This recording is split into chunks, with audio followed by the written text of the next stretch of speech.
Minhas senhoras, meus senhores, meu prezado já amigo Ocílio José de Azevedo Ferraz, magnífico reitor, excelente senhor general, eu me sinto inteiramente em casa nesse rancho. Eu passei toda a minha infância no campo, numa fazenda pequena no norte do Paraná. Eu só vim para São Paulo, onde fiquei, para entrar na Faculdade de Direito, no Largo São Francisco, da Universidade de São Paulo, onde me formei e lancei raízes em São Paulo. Mas confesso que até hoje não me acostumei com a vida da metrópole. Eu me sinto bem no campo. Com efeito, todos sabem que com a República os bens da família imperial foram confiscados. Quando papai voltou do exílio, não lhe restava nada. Pobre. Foi um português rico do Rio de Janeiro que lhe deu uma casinha na Rua da Quitanda, que ele vendeu e comprou uma fazenda no norte do Paraná, 63 alqueires, aonde ele formou a sua família. E eu me recordo com emoção as boas lições que nós recebemos na nossa infância. Uma das quais foi numa tarde em que papai, preocupado com a situação, tinha 12 filhos, 8 homens e 4 moças. Um dia ele nos chamou aos mais velhos num canto do jardim e nos disse: por favor, não, 102 eu vou falar em pé. Não, por favor. Eu prefiro falar em pé, tem uma comunicação. 102 eu vou ficar em pé o tempo todo. Eu só vou pedir ao senhor para ele gravar o tempo que o senhor quiser. Ele está gravando, ele queria um pouquinho mais próximo. Pois não. Viu? Nós estamos bem. Um dia ele nos chamou aos mais velhos no jardim da sede da fazenda, porque nós morávamos na fazenda, íamos todo dia de jipe, era o único veículo que o papai tinha para a escola, para o colégio. Ele nos chamou e nos disse: meus filhos, saibam aproveitar a única coisa que eu poderei lhes deixar para o futuro, porque bens materiais eu não tenho. 63 alqueires dividido por 12 não é nada. Com isso, vocês não farão a vida. Mas eu tenho algo que vale incomparavelmente mais do que os bens materiais. Isso eu posso lhes deixar. Que é, em primeiro lugar, a fé católica, em segundo lugar, uma boa educação, e em terceiro lugar, a consciência de uma missão histórica a ser realizada pelo bem desse grande país, desse grande Brasil, desse querido Brasil. Preparem-se, porque um dia o Brasil os chamará. Com efeito, muitos anos depois, a situação da nação modificou-se profundamente. A República, que foi um regime utópico, que resultou não das aspirações do conjunto da nação, mas de um golpe dado por um marechal que não era republicano. Deodoro da Fonseca não era republicano. Há uma carta no Arquivo Histórico Nacional do Rio de Janeiro, de Deodoro a um seu sobrinho, Clodoaldo da Fonseca, em que ele diz textualmente: meu sobrinho, não te metas em coisas republicanas, porque no Brasil, república e desgraça completa são uma mesma coisa. E como ele tinha razão. No dia 15 de novembro de 1889, Deodoro, quando saiu ao campo de Santana, não bradou viva a República, mas sim viva Sua Majestade o Imperador. O golpe de 15 de novembro não tinha em vista a derrubada da monarquia, mas sim a mudança do gabinete, a derrubada do gabinete do Visconde de Ouro Preto, com o qual Deodoro e uma pequena facção de militares tinha tido algumas desavenças. Segundo vários generais especialistas na matéria me informaram, seriam apenas no máximo de 20 a 25% das Forças Armadas que estavam descontentes com a situação reinante.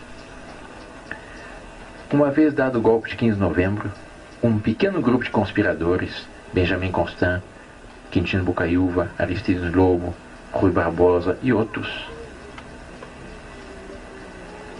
quiseram se aproveitar daquela instabilidade política para precipitar os seus ideais, que era a República. E o que fizeram eles? Utilizaram-se de um estratagema que não é dos mais louváveis. Foram provocar a Deodoro no seu amor próprio. Eles sabiam que Deodoro tinha um ponto fraco. Foram dizer a Deodoro que Dom Pedro II havia mandado chamar para a presença do Conselho de Ministros a um político gaúcho de Bagé, Gaspar da Silveira Martins. Quando não é verdade, Dom Pedro II havia mandado chamar para a presença do Conselho de Ministros ao conselheiro Saraiva. Quando disseram a Deodoro que estava doente, de cama, no entardecer do dia 15 de novembro, que o primeiro-ministro presente do Conselho de Ministros seria Silveira Martins, Deodoro teve um sobressalto. Esse não. Esse por nada nesse mundo. Esse eu não aceito. Por quê? Porque quando Deodoro fora comandante da Praça de Porto Alegre, ele havia disputado com Silveira Martins os amores de uma certa dama, uma certa Dona Adelaide, e havia perdido nessa sua disputa. E daí havia formado um ódio de morte contra Silveira Martins. A República, lamentavelmente, é um regime que nasceu da disputa de dois homens por um amante. Essa é a triste realidade desse regime, que não tinha uma aceitação maior. O Partido Republicano, durante a monarquia, tinha mais ampla liberdade. Participava das eleições, havia chegado a ter até 6 deputados. Entretanto, nas últimas eleições do Império, em agosto de 1889, havia conseguido eleger apenas 2 deputados.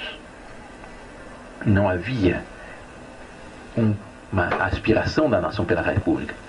Pelo contrário, Dom Pedro II era queridíssimo. A princesa Isabel era venerada pela nação inteira pelo seu gesto de libertar os escravos.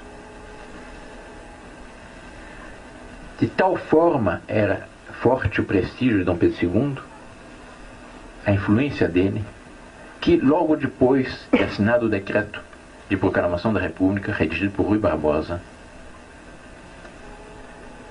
estabeleceu-se um primeiro impasse entre os conspiradores. E agora o que fazemos? Quem vai dizer a Dom Pedro II que ele não é mais imperador, que ele está preso? Eu não me recordo bem se foi o Benjamin Constant ou Quintino Bocaiúva, que voltou-se para Deodoro e lhe disse: vai você que o conhece bem.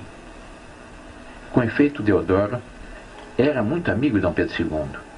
Deodoro era órfão e foi Dom Pedro II que pagou todos os seus estudos, que patrocinou a sua formação e todo o início da sua carreira militar.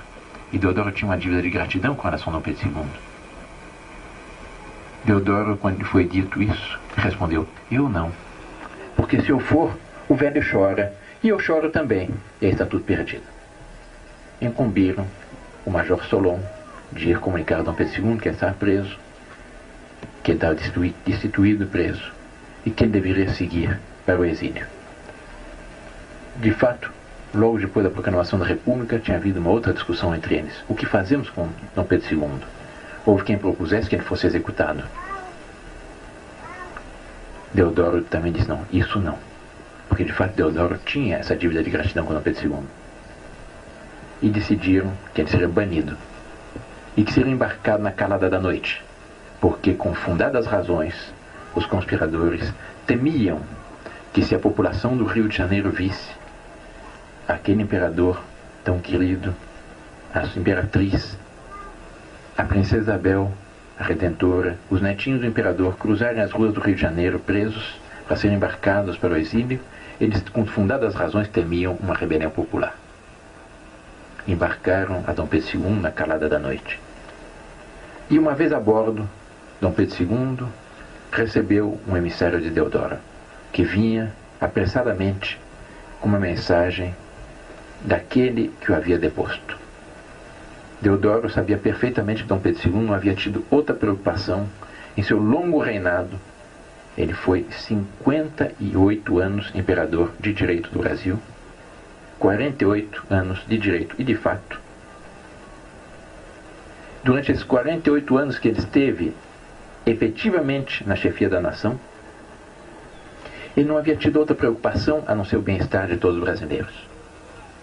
Ele não havia economizado um vintém sequer. Ele ia para o exílio literalmente com a roupa do corpo.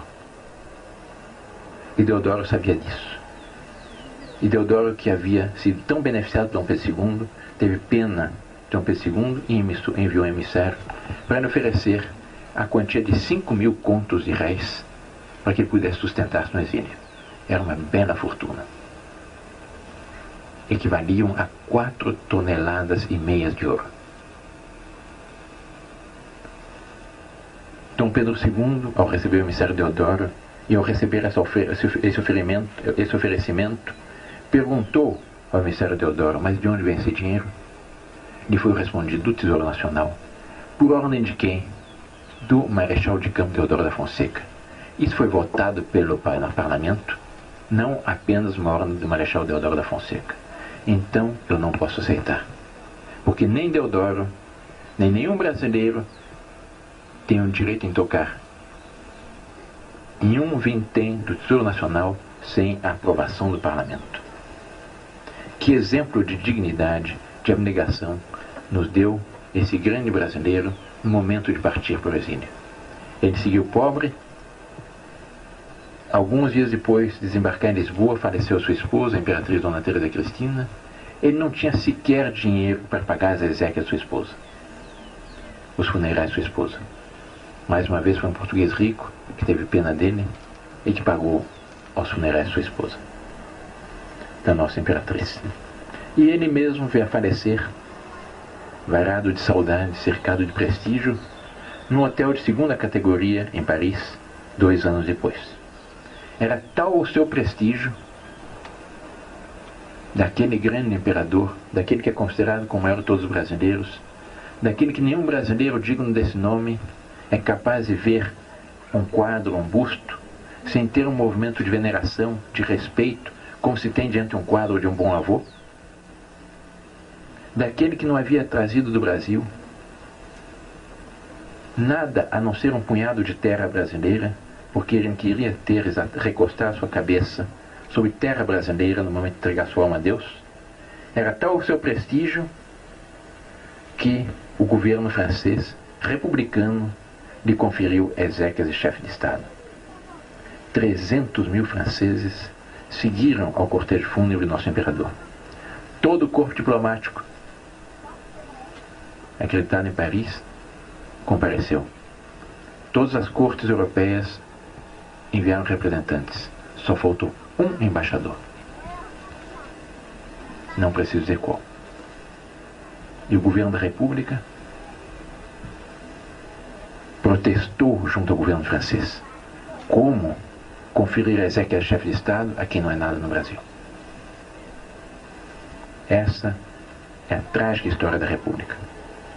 Essa é a trágica história de um regime que interrompeu uma caminhada de glória de nossa pátria. Uma caminhada de glória que se fez com as chegadas de nossos primeiros pais portugueses aqui, com as naus de Cabral, com a cruz de Cristo. Nesse país abençoado, que já nasceu à luz do Cruzeiro do Sul, que teve como primeiro ato de sua vida uma Santa Missa, como primeiro nome Terra de Santa Cruz. Nesse grande país que foi desbravado pelos bandeirantes, obra magnificamente continuada pelos tropeiros, que são os continuadores da obra de desbravamento dos bandeirantes, interrompeu-se uma caminhada de glória. Interrompeu-se um ciclo histórico magnífico que se consolidou exatamente com a passagem de Dom Pedro I, aqui pelo Vale do Paraíba, em direção a São Paulo, com a independência que se difere da independência dos nossos países, nossos vizinhos hispano-americanos, porque nossa independência não resultou de guerras fratricidas, mas sim foi a emancipação de um filho que se tornara maior a conselho do pai. Eu estive há pouco em Santiago do Chile, a convite do almirantado chileno, para proferir uma palestra na Universidade Marítima de Viña del Mar, que seria o equivalente ao ITA aqui para a Força Aérea Brasileira, com relação à Marinha de Guerra chilena. E lá eu ouvi os almirantes chilenos me dizerem: a tragédia de nossa história, diziam eles, chilenos, é que não havia em Madrid um rei com a sabedoria de um Dom João VI, que tivesse preparado a nossa independência, que tivesse garantido a nossa continuidade histórica. As nossas independências resultaram de guerras fratricidas. A do Brasil foi uma independência familiar, a conselho do pai. E como consequência disso, nós rolamos no decorrer da nossa história de tragédias em tragédias e ilusões em ilusões, de panaceias em panaceias, e até hoje não encontramos a nossa identidade. E é por isso que todos eles invejam a perspectiva que o Brasil tem de restaurar a monarquia. Todos eles, teoricamente, são monarquistas. Dizem que a monarquia inegavelmente é superior à república. Dom João VI, quando aqui chegou, lançou os fundamentos de nossa independência. Ele se deu conta que o Brasil já estava maduro para sua maioridade. Abriu os portos, criou o Brasil, Reino Unido, Portugal, Brasil, Orgaves, fundou o Banco do Brasil, a Caixa Econômica, fundou aquilo de onde deveriam nascer as associações comerciais, as escolas de medicina, a Academia Militar, a Escola Naval. Nunca um rei que quisesse se manter submetido a uma parte do seu território, que o Brasil não era colônia juridicamente, era uma continuação, era o Estado do Brasil, nunca ele teria criado uma escola naval e uma academia militar se não estivesse preparando a nação para sua independência. Fundou o Jardim Botânico, a Biblioteca Pública e tantas outras instituições que nós temos. E no momento de partir para Portugal, contra a sua vontade, porque ele gostava muito mais do Brasil do que Portugal, ele aqui deixou seu filho mais velho, o herdeiro da coroa, Pedro, como príncipe regente. E lhe deu um último conselho. Meu filho, considere que o futuro não está na velha e cansada Europa, mas está nesse país promissor. Mais cedo ou mais tarde, o Brasil será independente. Ponhas tu esta coroa em tua cabeça antes que outro aventureiro faça. E é graças exatamente a esse conselho paterno seguido pelo filho que hoje nós temos no país dimensões continentais, com unidade política, territorial, política, social e psicológica admirada e invejada por todos nossos vizinhos. Em decorrência disso, depois nós tivemos uma evolução política com algumas dificuldades no primeiro reinado, com um certo caos durante a regência. Os historiadores dizem que foi uma experiência republicana em plena monarquia, para inaugurar-se no início do segundo reinado, quando um menino de 14 anos e alguns meses assume o trono, Dom Pedro II, em 1841, inaugurou o período áureo de nossa história. Estabeleceu-se um parlamentarismo exemplar, no qual os partidos se alternavam no poder, no período em que não houve uma só interrupção na boa ordem constitucional, graças à espada e à sabedoria de Caxias, a nação pacificou-se e desenvolveu-se. Não houve uma só interrupção na boa ordem institucional no Brasil. Foi o mais longo período de estabilidade política da nossa pátria. Graças a essa estabilidade política, graças a um regime no qual o povo se sentia representado autenticamente, no qual havia uma consonância em torno da pessoa de chefe de Estado, o progresso foi um progresso constante e genuíno. Nós tínhamos, naquele tempo, a segunda armada de guerra do mundo. Nós enviávamos missões militares até a Prússia, que era a nação guerreira por excelência. Nós fomos o primeiro país do mundo a construirmos um encoraçado com proa de aço. Fomos o segundo país do mundo a termos o telefone. 3 anos depois, apenas, dos Estados Unidos, a invenção do telefone foi apresentada em 1876 pela primeira vez na exposição de Filadélfia, por Graham Bell. Dom Pedro II, exatamente quando lá esteve, por ocasião da independência norte-americana, depois de participar dos festejos oficiais, foi a Filadélfia e visitou essa exposição. E lá encontrou exatamente um pequeno stand de um homem totalmente desconhecido, um certo Graham Bell, que havia inventado um aparelho com o qual se poderia falar à distância. Dom Pedro II, que era um sábio, um cientista, um estudioso, imediatamente atinou da importância que aquele aparelho teria para o futuro do Brasil com as suas distâncias colossais. E fez questão de experimentar o aparelho. Foi Graham Bell várias salas adiante, estendeu-se um fio, e quando Graham Bell dirigiu a palavra a Dom Pedro II, Dom Pedro II, ouvindo aquele conjunto de fios presos numa tábua falar, levou um susto, mais ou menos como se nós ouvíssemos essa moringa começar a falar, e exclamou: "Meu Deus, isto fala!" No dia seguinte, todos os jornais norte-americanos publicaram, em manchete de primeira página: "Meu Deus, isto fala!" exclamou o imperador do Brasil, ao experimentar o invento de Graham-Bell. Com isso, aquela invenção que não havia chamado a atenção de ninguém despertou o interesse dos empresários norte-americanos e logo se estabeleceram as primeiras redes telefônicas nos Estados Unidos. 3 anos depois, apenas 1879, já no Brasil tínhamos as nossas primeiras redes telefônicas. O Brasil foi o segundo país do mundo a adotar o selo postal. Nós tínhamos as maiores redes ferroviárias do mundo, das maiores redes telegráficas do mundo. O primeiro cabo submarino que ligava nosso continente e Europa era nosso. Sob todos os pontos de vista, o nosso progresso era exemplar. Nós não tínhamos inflação. Disse normalmente que o espelho de um regime é a sua moeda. Nós não tínhamos inflação.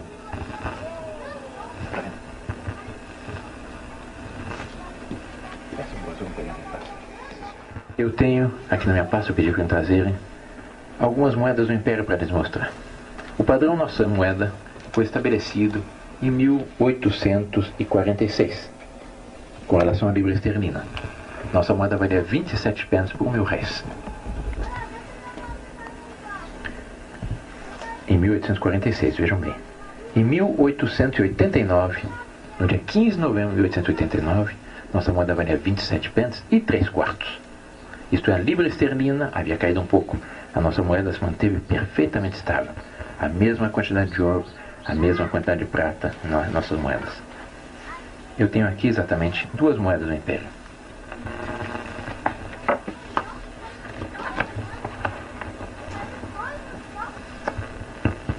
Esta aqui, de 1851, foi a primeira moeda de 2.000 réis que foi cunhada. São 28 gramas de prata pura. Esta aqui, de 1889, a última moeda cunhada no Império. 28 gramas de prata pura. Exatamente iguais. Muda apenas, numa está escrito 2.000 réis, em grande, e na outra está a efígie do imperador, em pequenino, embaixo 2.000 réis. O mesmo peso, mesmo tamanho, mesmo valor. Não tínhamos inflação. Muitos, quando eu afirmo esta realidade do Império, me objetam, é que os tempos eram outros. Não, é que o regime era outro. Bastou que viesse a República para que nos primeiros 45 dias da República, de 15 de novembro de 1889 até 31 de dezembro, já tivéssemos 11% de inflação.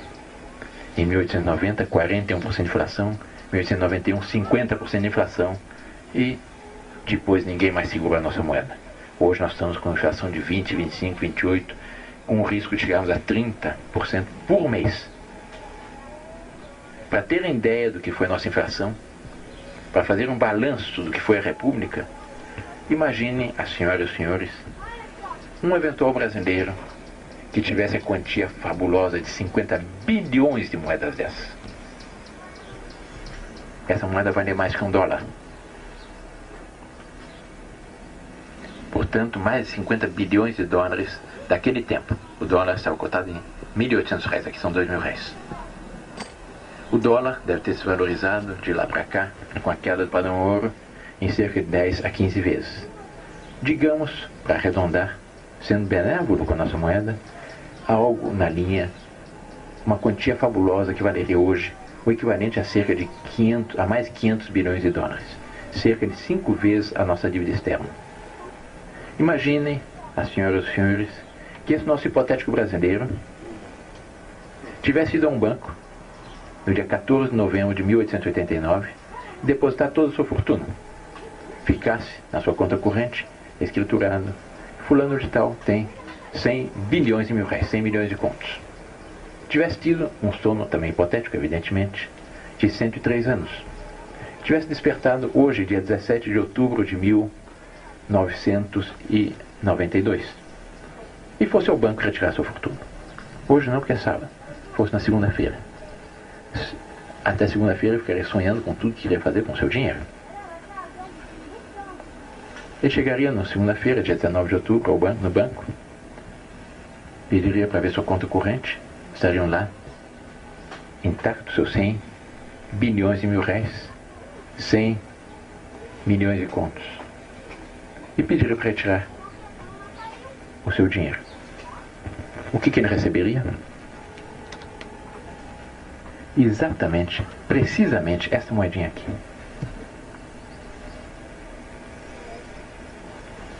Precisamente essa moedinha aqui. Isso aqui são 100 cruzeiros atuais.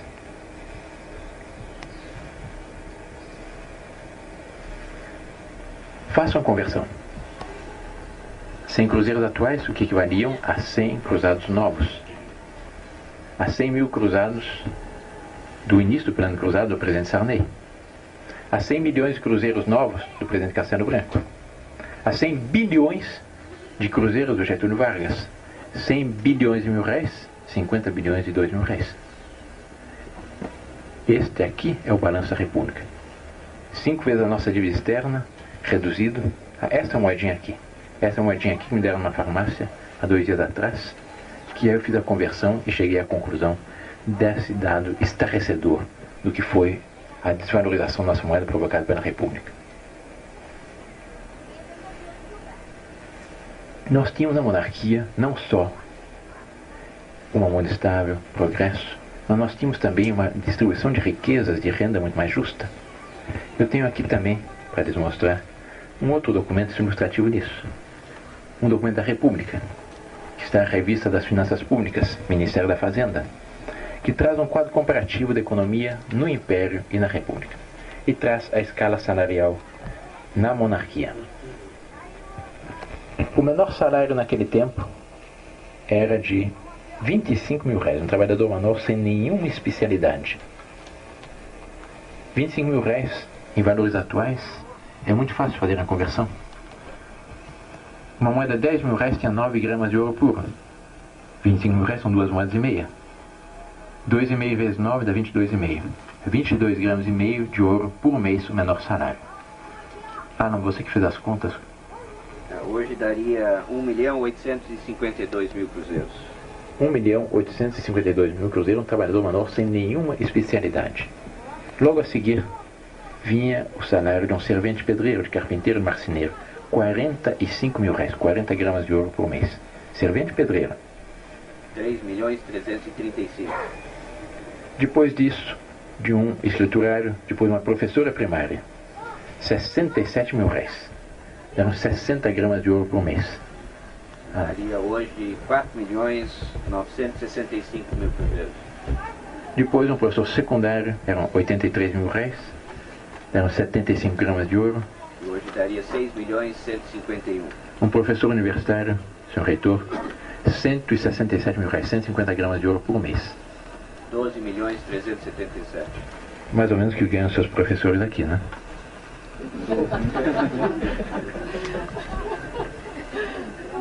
E depois vinha o salário de um promotor de justiça, um juiz de direito, um desembargador, um general, um almirante, um deputado, um senador, etc. Maior salário, 300. Prestem atenção nesse detalhe. Maior 300, menor 12, menor 25. Dividam 300 por 25, dá 12. Isto é, o maior salário era apenas 12 vezes o menor salário.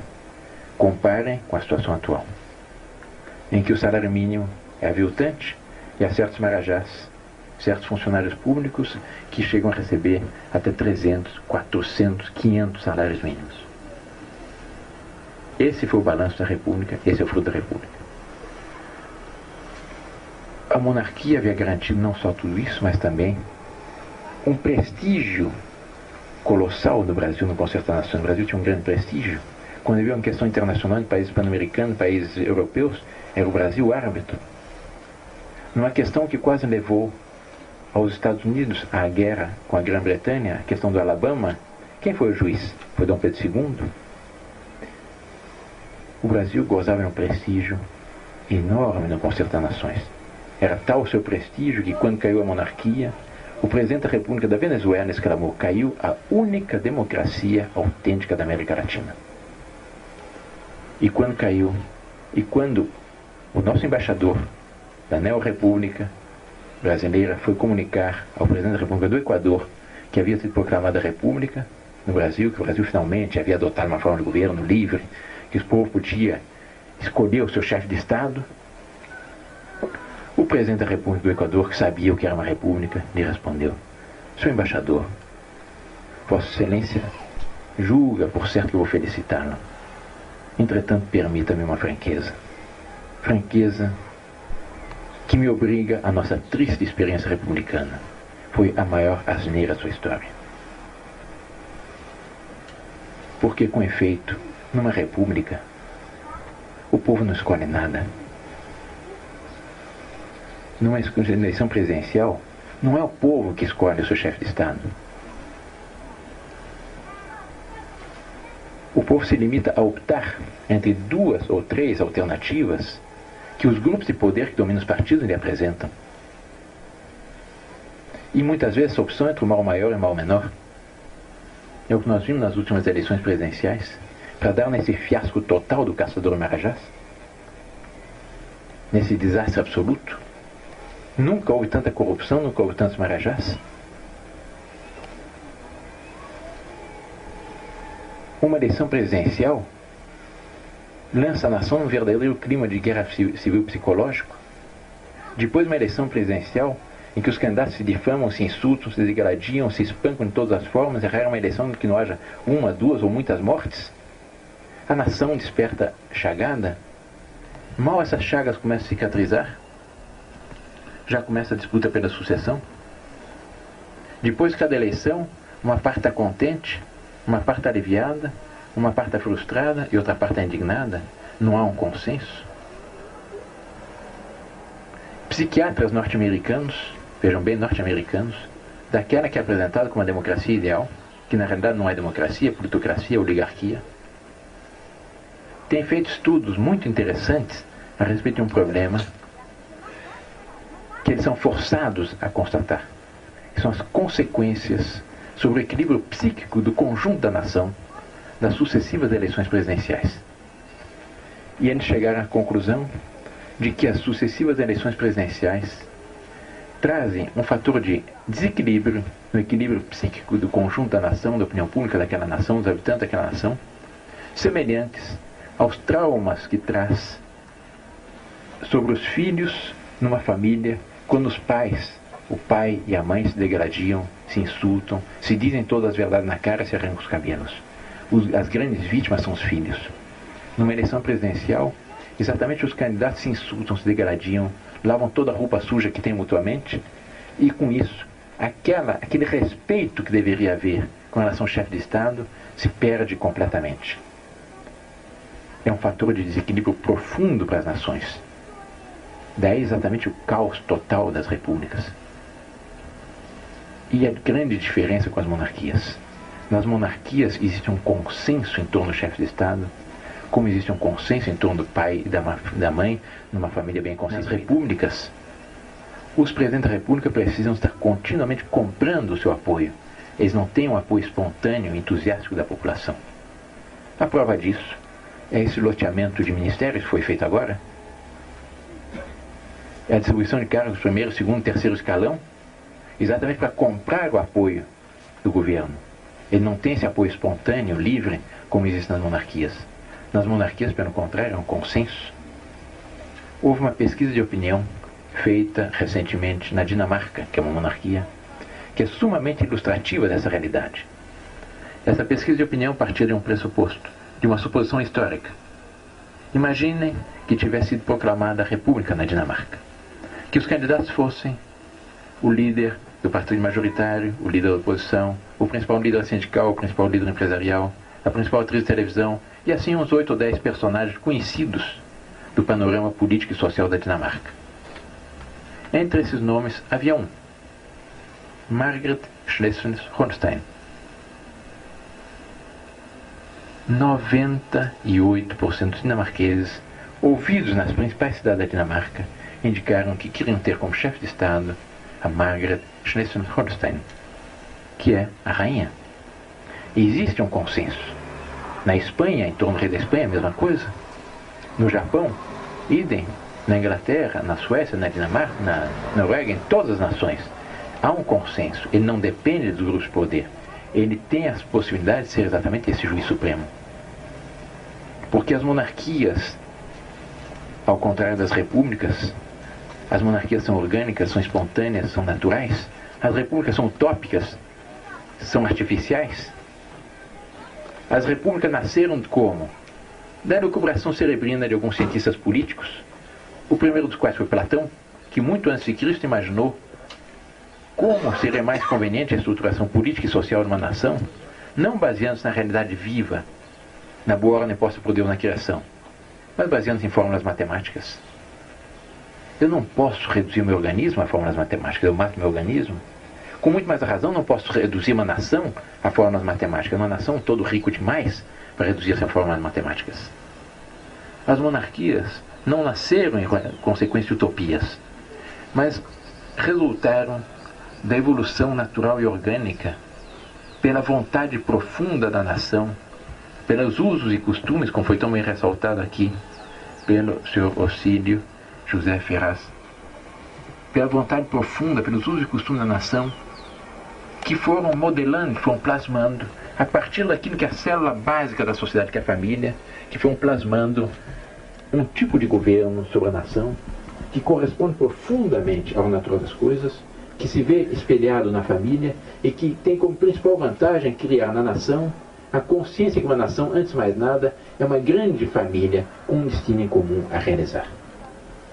Donde existe esse consenso, existe esse bem-querer mútuo, existe essa proteção, existe esse afeto entre aquele que é mais com relação ao que é menos, existe essa hierarquia e não diferenças aberrantes, existe o respeito pelo direito de cada um. É por isso que não há, na história da monarquia, acusação de que tivesse havido tirania. Nunca foi necessário na monarquia uma Gestapo, uma KGB ou uma polícia secreta de qualquer tipo. Pelo contrário, o grau de liberdade era incomparavelmente superior. E assim é em todas as monarquias.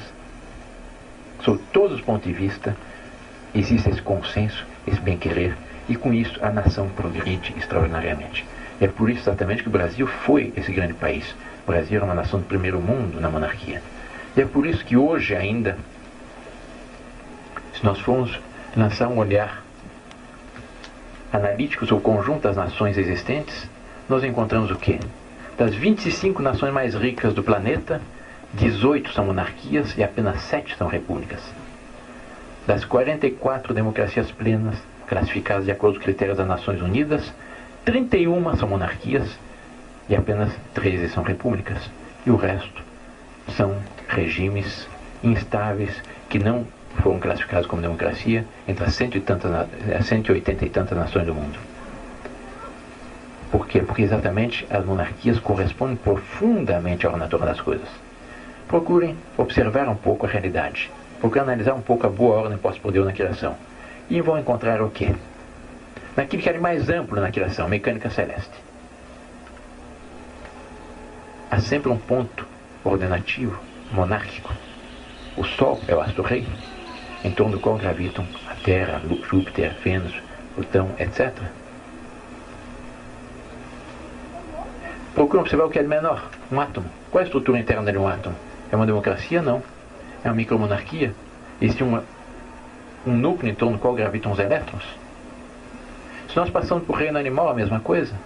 Eu estive agora no centro de apicultura em Pindamonhangaba. As abelhas têm suas rainhas, as formigas têm suas rainhas, o touro no seu rebanho é rei. O senhor que está acostumado com as coisas do campo sabe disso, não há dois touros no mesmo rebanho. Um mata o outro. O leão é rei dos animais.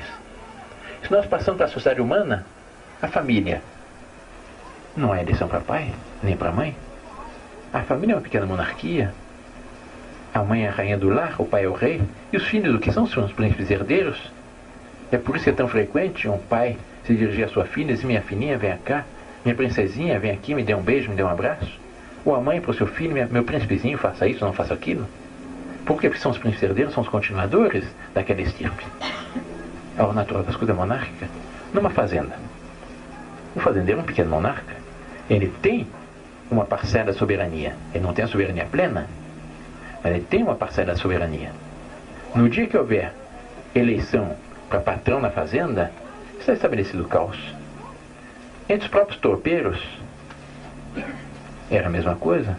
Havia uma liderança natural que se destilava pela capacidade do tropeiro. Não haviam eleições sucessivas para o chefe da tropa. Era algo de orgânico, natural. Isso vai se fazendo de acordo com os usos e costumes, de acordo com o reconhecimento, em função de um consenso. Daí a superioridade. As repúblicas são utópicas. Nasceram prometendo liberdade. E qual foi o resultado? Aquela mesma liberdade que o Partido Republicano havia gozado durante a monarquia. A República se nasceu se dizendo provisória, prometendo um plebiscito. O artigo 6º do decreto número 1 da República prometia um plebiscito. A República pôs as monarquistas fora da lei. Porque exatamente eles temiam esse plebiscito. Eles tinham certeza que se houvesse um plebiscito, eles perderiam. Se houve uma corrente política no Brasil que teve seus direitos cassados durante 99 anos, fomos nós monarquistas. Nós tivemos nosso direito político cassado no dia 23 de dezembro de 1889. Foi o decreto número 85A da República, que os cariocas, com o seu costume por apelido em tudo, apelidaram decreto Rolia. Um decreto que eu tenho aqui, mas que eu não leio em respeito às senhoras aqui presentes, porque é um decreto que se utiliza de palavras de baixo calão na sua exposição de motivos. E nós tivemos nossos direitos políticos cassados pelas sucessivas constituições republicanas que introduziram a chamada cláusula pétrea, que era um dispositivo constitucional que proibia toda e qualquer articulação visando a modificação da forma republicana de governo, portanto visando a restauração da monarquia. Nós só voltamos a ter a plenitude dos nossos direitos políticos no dia 5 de outubro de 1988, que foi a data da entrada em vigor da atual Constituição, com 99 anos de direitos políticos cassados. Dos 103 anos de República, mais de 70 anos foi em regime de exceção. Estado de sítio, ditaduras, suspensão de garantias individuais, etc. Nos últimos 66 anos, vejam bem, desde a eleição de Washington Luiz em 1926, até hoje, um só presidente civil, um só, terminou seu mandato. Foi Juscelino Kubitschek. Mesmo assim, ele tomou o poder graças a um golpe de Estado do general Lott, que depôs o presidente Carlos Luz. Um presidente civil. O outro foi Dutra, mas Dutra todos sabem que foi eleito com as cartas marcadas. Ele era ministro da guerra do Getúlio Vargas e tinha toda a máquina a seu favor na sua eleição. É um regime que não tem autenticidade nenhuma, que não tem apoio popular, que o povo tem um total desprezo. Existe o mito da República, sufrágio universal, da escolha presidencial, mas ninguém mais acredita nisso hoje. Um regime que trouxe ao Brasil, lançou o Brasil na pior crise de sua história. Um regime que criou uma situação que mantém o povo na miséria, com uma carga tributária, com impostos como nunca houve iguais. Considere apenas a seguinte realidade: nós não damos conta disso, nós fomos nos acostumando com os impostos. São 50 e tantos impostos. No valor final no Brasil, segundo os economistas, em que o produto vai ao varejo, isto é, o preço pelo qual o povo tem acesso àquele produto, naquele valor, 75% daquele valor resulta da carga tributária e financeira. São os impostos, a soma dos diversos impostos e os juros que pesam sobre a produção daquele produto. Isto é, tudo aquilo que o brasileiro paga, 75% vai para o governo e para os bancos. Esse é o triste fruto da República. A coisa vai mais longe. Se tratar para ver até que ponto a República é gananciosa, há um estudo publicado por um Instituto de Defesa da Iniciativa do Paraná que mostra exatamente as consequências da República e que mostra que as empresas que têm acionistas, que têm ações no mercado, essas empresas, no último exercício cuja análise foi feita, a cada 100 cruzeiros de dividendos que pagaram para os seus acionistas, essas mesmas empresas pagaram 4.600 cruzeiros de impostos. Vejam bem, aqui, cada 100 cruzeiros de dividendos distribuídos entre os acionistas são 4.600 cruzeiros de impostos. O que equivale ao governo atribuir-se a si o equivalente aos lucros de 97,9% das ações das empresas, e permitir que apenas o resultante de 2,1% das ações das empresas sejam distribuídas aos milhões de acionistas que essa empresa tem pelo Brasil. Essa é a República. E graças a Deus, se todos os homens fossem iguais, seria a coisa mais cacete do mundo, eu me conheço desde que nasci. A maravilha da sociedade está exatamente nessas diferenças acidentais que existem entre os homens, dessas diferenças hierárquicas, harmônicas, proporcionais e complementares. Nós tínhamos uma proporcionalidade. Hoje a República nasceu acenando com uma igualdade total entre os homens,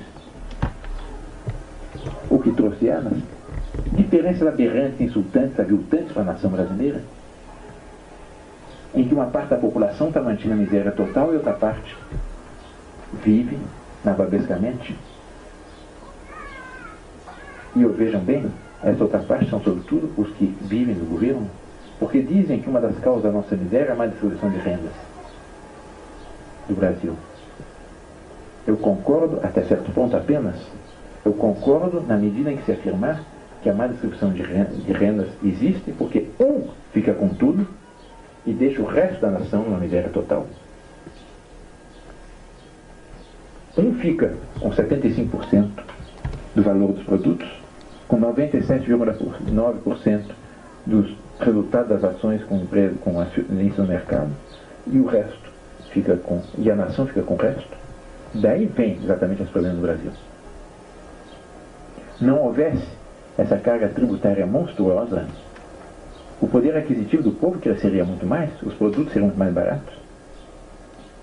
Crescendo o poder aquisitivo, evidentemente cresceria o consumo, crescendo o consumo, cresceria a produção, crescendo a produção, cresce o número de empregos, e nós saímos desse círculo vicioso mal infernal que nós somos sendo lançados pela República, para, por assim dizer, um círculo vicioso bom, em toda a nação cresceria. Cuidado com isso. E é por isso exatamente que é um número crescente de brasileiros que se pergunta: valeu a pena a República? Será que a solução não é restabelecer a monarquia? Um regime no qual o chefe de Estado tem incomparavelmente menos poder do que qualquer presidente da República. Nunca na monarquia o chefe de Estado poderia dizer, o que nós ouvimos o presidente Collor na última aparição na televisão, falar da enorme soma de poderes que o presidente da República tem nas mãos. Porque o chefe de Estado de uma monarquia não precisa disso. A missão principal de um chefe de Estado qual é? É ser o símbolo vivo da nação. É ser a encarnação da virtude do povo, um exemplo que inspira e que sustenta todos. É ser o natural defensor do seu povo. É ser aquele que é chamado a, sabendo auscultar as aspirações, a sua longa experiência pessoal, indicar os grandes rumos para a sua nação. E não mais do que isso. Mas é isso e é tudo isso. Um imperador, um rei, um monarca, tem incomparavelmente menos poder que qualquer presidente da República, mas ele tem, isso sim, um grande prestígio, uma grande influência moral sobre a nação, que vale muito mais para o bem do que todo o poder que uma constituição ditatorial pode dar eventualmente a um chefe de Estado.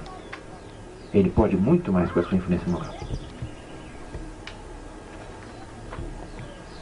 Os brasileiros se perguntam se não era o caso de restaurar aquele regime magnífico no qual nós tínhamos o chefe de Estado exercendo poder moderador, o poder executivo exercido através de um primeiro-ministro, naquele tempo chamado presidente do Conselho de Ministros, o poder judiciário, o poder legislativo era bicameral, Senado e Câmara dos Deputados, havia também as assembleias provinciais e, sobretudo, as câmaras municipais.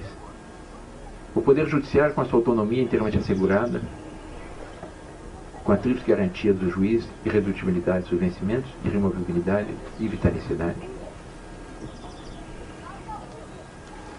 O imperador, o que fazia nesse contexto?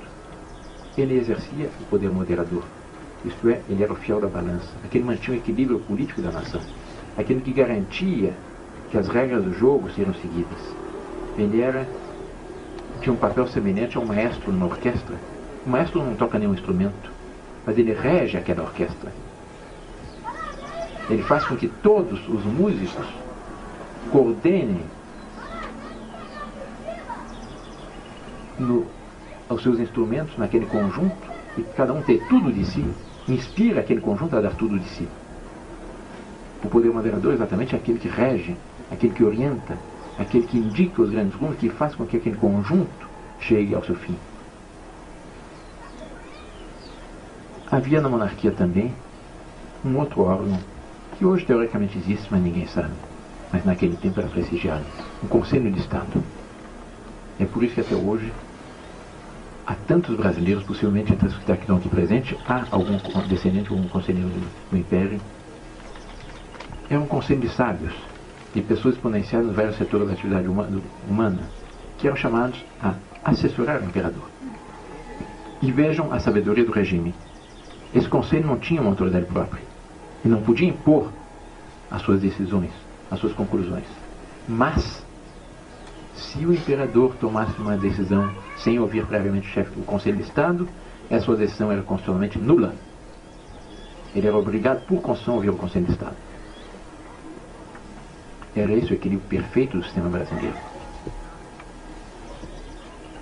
E os brasileiros perguntam, será que a solução para os problemas atuais não é restabelecer esse regime harmônico, orgânico, esse regime que correspondeu exatamente à evolução histórica dos usos e costumes da nossa nação? Esse regime que hoje dá provas de vitalidade nas nações que existem. E esse número de brasileiros vai crescendo. Bastou que fosse restaurada a nossa liberdade política, que começasse a falar de monarquia, que aquilo que para alguns, no primeiro momento, era tratado um pouco como chacota, passou a ser encarado como uma realidade e como uma esperança e um número crescente. As pesquisas de opinião são espetacularmente favoráveis a nós. A Datafolha, a Folha de São Paulo, que é insuspeita de querer favorecer a monarquia, tem feito uma série de pesquisas. Em abril do ano passado, o resultado foi 13%, em maio do ano passado 15%, em setembro já 20% e 19%, e agora a última pesquisa publicada é 23%, quer dizer, praticamente um quarto do eleitorado, antes de iniciar-se uma campanha junto ao grande público, que é um resultado espetacular. Nas favelas do Rio, pesquisas feitas pela BBC News, que é a televisão britânica, publicada pelo Jornal do Brasil, tenho aqui, 2/3 dos favelados manifestaram pela monarquia. Em Curitiba, na Rua das Flores, chamada Boca Maldita, mais da metade dos transeuntes, uma pesquisa feita pela PUC do Paraná, mais da metade dos transeuntes se manifestaram pela monarquia.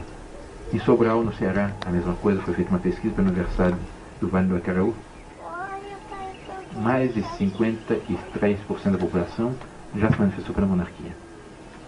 Daí, exatamente, nós temos a esperança de que, com a ajuda de Deus, nós poderemos ver a nossa pátria, depois do plebiscito, retomar as vias de sua história que jamais deveria ter abandonado. Quer dizer, retomar o caminho do qual ele se extraviou. A República foi um acidente de percurso. 100 anos na história de uma nação equivale a alguns meses na história de um homem. A República foi um extravio curto na história do Brasil.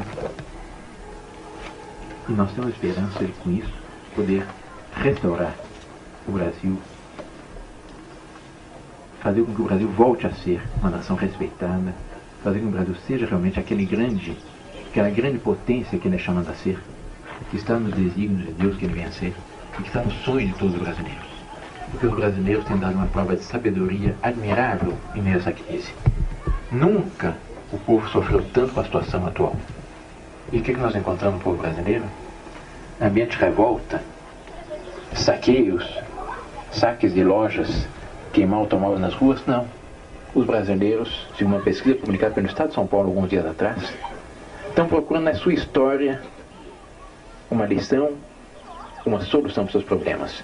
E segundo o Estado de São Paulo, numa pesquisa publicada alguns dias atrás, quando se lhes fala de monarquia, o conjunto dos brasileiros vibram com essa perspectiva. É por isso que nós temos percorrido esse grande, esse querido e esse tão sofrido Brasil, nessa pregação para exatamente despertar essa esperança, para que nós nos unamos todos numa união sagrada, nessa grande epopeia, para construirmos o Brasil e nossos sonhos. Essa é a mensagem que eu lhes trago aqui em Caçapava, nesta manhã nesse ambiente tão ligado às nossas tradições, que é a Fundação Nacional do Tropeirismo. Agradecendo ao convite que me foi feito para lhes dirigir essa palavra, e estou inteiramente à disposição para responder a toda e qualquer pergunta que queiram me fazer. Eu tenho insistido muito, a característica principal da monarquia é que na monarquia a nação é uma grande família. Nós estamos numa crise, nós estamos num momento difícil, o Brasil está procurando soluções, vamos fazer um conselho de família, vamos trocar ideias, pergunte o que quiserem, manifestem suas perplexidades, suas dúvidas, suas objeções, livremente, sem receios, para trocarmos ideias sobre isso. Desde o general, o reitor, o presidente da fundação, as senhoras muito especialmente, eu estou inteiramente à disposição para todos, para nos responder qualquer pergunta. Minhas senhoras e meus senhores, muito obrigado.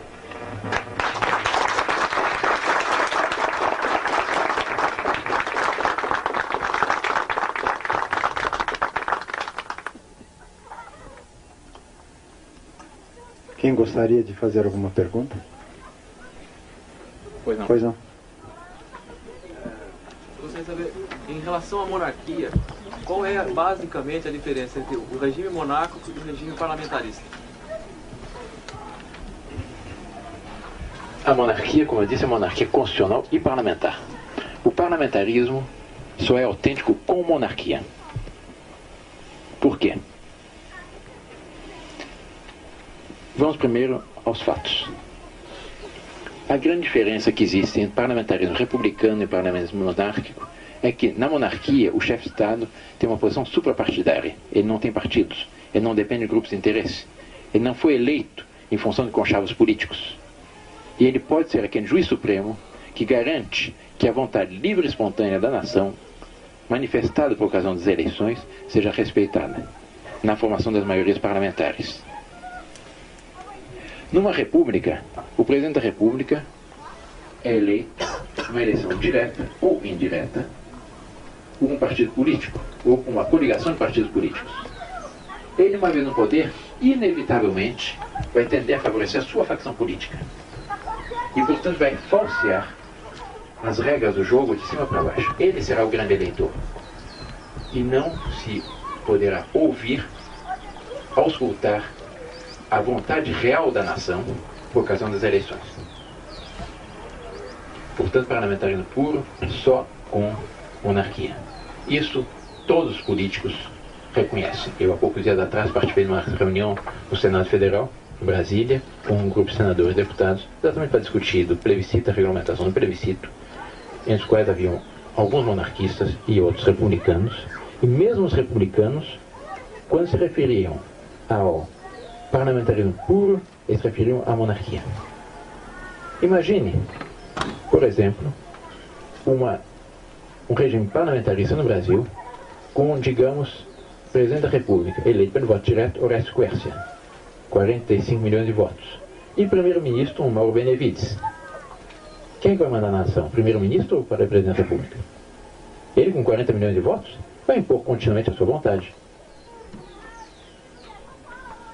Não será um parlamentarismo autêntico. Um presidente da República, na melhor das hipóteses, ele é pai de sua facção e padrasto da facção política, da facção contrária, quando não é carrasco. Na monarquia, o chefe de Estado tem uma posição suprapartidária, não pertence a esse ou aquele partido. Ele se limita a garantir que as maiorias se formam de acordo com o resultado das eleições e que o governo realmente represente a vontade da maioria. Porque existe exatamente a diferença entre chefe de Estado e chefe de governo. No parlamentarismo se faz essa distinção. O presidente da República, no parlamentarismo, é chefe de Estado. O primeiro-ministro é chefe de governo. Na monarquia, o imperador é chefe de Estado. O primeiro-ministro é chefe de governo. É parlamentarismo autêntico só com monarquia.